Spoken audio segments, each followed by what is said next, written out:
అని మళ్ళీ ఈ బియ్యం పెట్టుకోరాదని మీరు పోసిన బియ్యం పెట్టుకుంటున్నారు.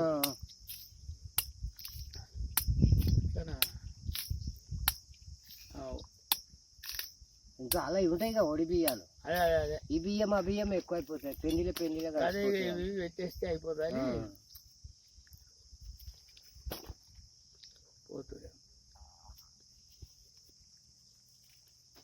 ఇంకా పెద్దకాయ ఉంచే ఓల్సే గారు రౌండ్ది కొయ్యకు ఒలువు వీడియో తీస్తున్నా ఒలువు